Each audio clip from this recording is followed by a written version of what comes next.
नमस्कार, स्वागत है। आप देख रहे हैं मनचाहा न्यूज़। मैं आपके साथ अंकित सिंह चौहान। बता दूँ कि बीजेपी ने अपने फाइनल आसनसोल और बलिया का जो आखिरी लिस्ट था, उसे भी जारी कर दिया था। तब पवन सिंह का नाम उसमें शामिल नहीं था। लेकिन जैसे ही ये लिस्ट जारी होता है, तुरंत बाद पवन सिंह एक ट्वीट करते हैं और ट्वीट कर जानकारी देते हैं कि मैं काराकाट लोकसभा से चुनाव लड़ूँगा। हालाँकि सबसे पहले अगर बात करें तो इस पे नज़र डालते हैं कि उन्होंने ट्वीट में क्या-क्या लिखा है, इसके बाद खबर के आगे बढ़ेंगे और आगे भी आपको बताएँगे। बता दूँ कि उन्होंने ट्वीट में लिखा कि माता गुरुतरा भूमेरु अर्थात माता इस भूमि से कहीं अधिक भारी होती हैं और मैंने अपनी माँ से वादा किया था कि मैं इस बार चुनाव लड़ूँगा। मैंने निश्चय किया है कि मैं 2024 का लोकसभा चुनाव काराकाट बिहार से लड़ूँगा। जय माता दी और बाकी उन्होंने टैग किया है। तो यूँ कह लें कि पहली तरफ अगर नज़र डालें तो जहाँ आसनसोल और बलिया से उनके नाम का अनाउंसमेंट का इंतज़ार होना था, लगातार उनके फैन्स खुद पवन सिंह और उनकी टीम कर रही थी कि किस तरह से बलिया या फिर आसनसोल से दोबारा उनका नाम आएगा, लेकिन ऐसा कुछ नहीं हुआ।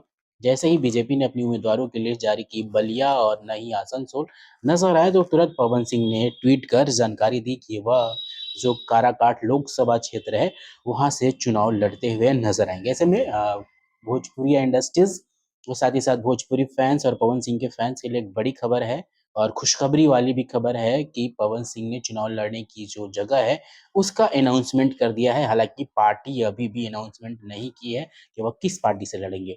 तो दूसरी तरफ अगर नज़र डालें तो एनडीए ने अभी तक काराकाट लोकसभा क्षेत्र से अपने प्रत्याशी की जो लिस्ट है, उसकी घोषणा नहीं की है। यानी कि अभी भी उम्मीद है कि एनडीए सीट से बीजेपी से ही वो चुनाव लड़ते हुए नज़र आएँगी। हालाँकि अभी ये सारी चीज़ें पर्दे के अंदर है।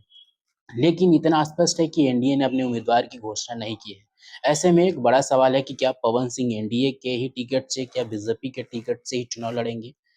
तमाम जो बातें हैं वह एक बड़ा कयास लगाया जा रहा है। तो अगर थोड़ा नज़र डालें कि 2024 और 2019 में किस तरह से काराकाट लोकसभा क्षेत्र रहा है, किस तरह से वहाँ की स्थितियाँ रही है, कौन-कौन प्रत्याशी कितने प्रतिशत अंकों के साथ विजय हुए।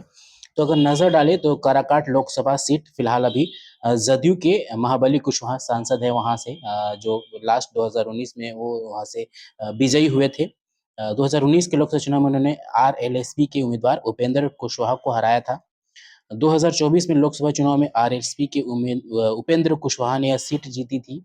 यानी कि ये 2019 में जो जदयू के महाबली कुशवाहा थे, उससे पहले 2014 में एलएसपी के उपेंद्र कुशवाहा ने सीट जीती थी, जिन्हें उनको जो वोट मिली थी वह 3,38,892 वोट मिले थे। उन्होंने आरजेडी के क्रांति सिंह को पराजित किया था। उन्हें 2,33,651 वोट मिले थे, जबकि जदयू के महाबली सिंह को मात्र 76,709 वोट मिले थे।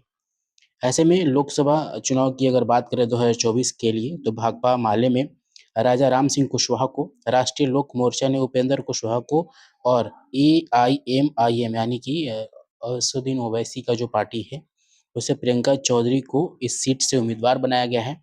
और एनडीए ने अभी तक सीट के जो उम्मीदवारों की नाम का ऐलान है वो नहीं किया है। तो ऐसे में कह सकते हैं कि वहाँ से जो उम्मीद है वह पवन सिंह के चुनाव लड़ने की उम्मीद है। अब देखा जाना होगा कि क्या पवन सिंह किस तरह से वहाँ पे चुनावी रणनीतियाँ बनाएँगे, क्या बीजेपी टिकट देगी? हालाँकि टिकट अभी भी फाइनल नहीं है, लेकिन इतना ज़रूर स्पष्ट है कि काराकाट से पवन सिंह चुनावी मैदान में उतरने वाले हैं और भोजपुरिया फैन्स, भोजपुरी इंडस्ट्री सब पूरी किस तरह से सपोर्ट करती है, किस तरह से उन्हें सांसद बनते हुए देखती है। ये तमाम बातें अब आने वाले 2-3 दिनों में आपको स्पष्ट हो जाएगी और साथ ही साथ ये भी स्पष्ट हो जाएगा कि वह किस सीट से, किस पार्टी के टिकट से चुनावी मैदान में उतरने वाले हैं। नमस्कार।